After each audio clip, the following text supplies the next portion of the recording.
Hello dear viewers and students. Today let us discuss about one of the important topic in the sexual reproduction of flowering plants, that is artificial hybridization.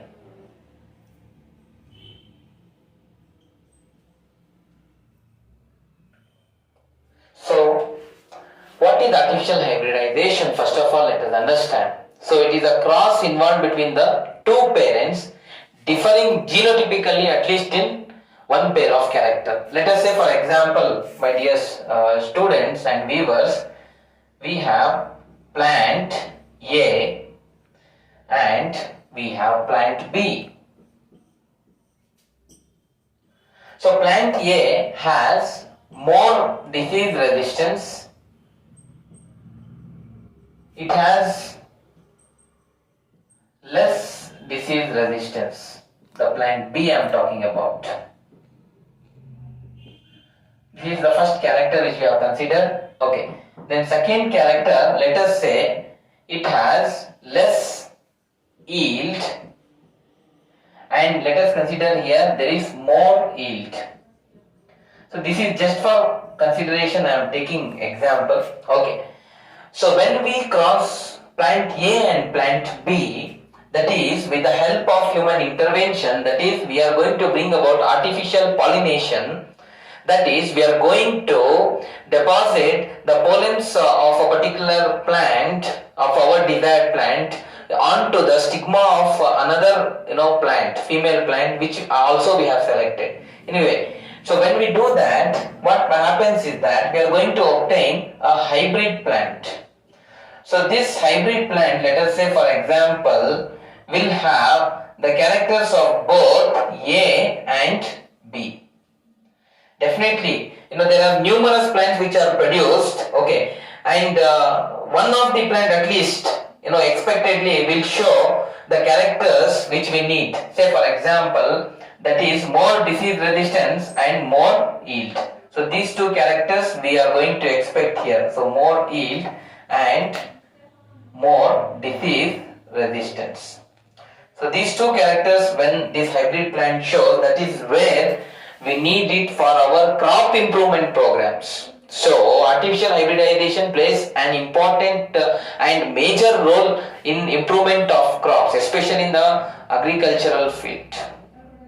Furthermore, my dear friends, now let us understand about artificial hybridization, how it occurs in unisexual plant and bisexual plant.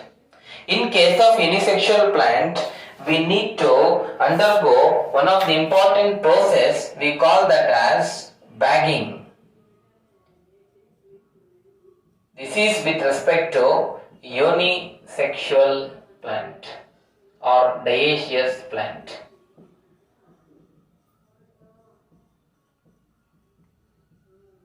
So what we are going to do is, in unopened buds, we are going to in fact use polythene bag or the cellophane bag. So when we use that, what happens is that, particularly let us consider this plant with a particular flower, okay. So we are going to cover it with the cellophane tape or with a polythene bag. When we do that in the unopened bud itself, what happens is we are going to wait that flower to in fact mature. So when it matures, for example, this is a female plant, let us consider, with a stigma, and one more plant we have where we are going to consider the in fact pollen grains we need. Okay, let us consider.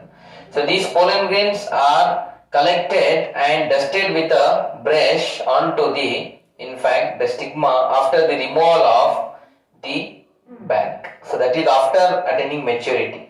After putting up the pollen grains onto the receptive stigma, again we are going to rebag it.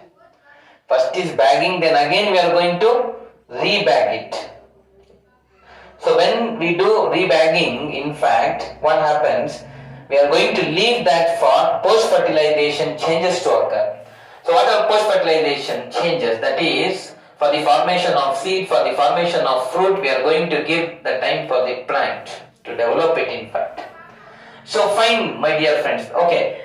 So what happens with respect to bisexual plant? Let us say a bisexual plant will have both the male, that is the reproductive structures we call the stamens, and the female reproductive structures, that is the carpels or the pistil rather. All the carpels together we refer it to as pistil. Anyway, so now as it has both, we have to do one more important extra step here, that is emasculation.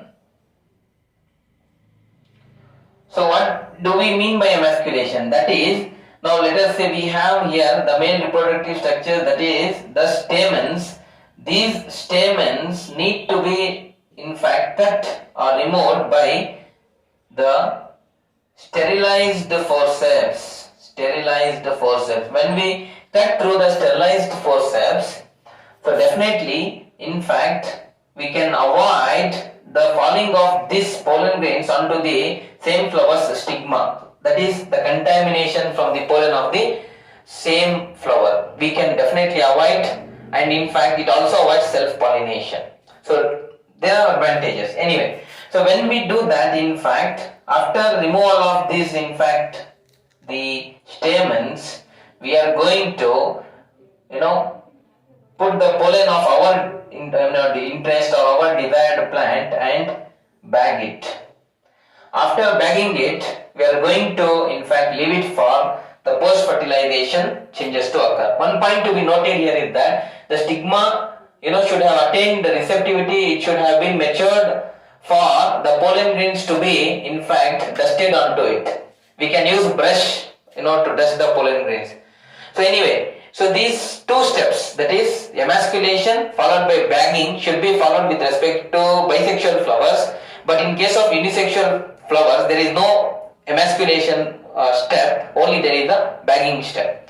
So these are the important steps we need to follow, and later after doing this artificial pollination we can definitely produce hybrid plants, and we can wait for more post-fertilization changes as well. So these are the important aspects pertaining to the topic artificial hybridization, my dear friends. Keep updated for more videos and watch it completely. Give your feedbacks in the comment section. Thank you very much.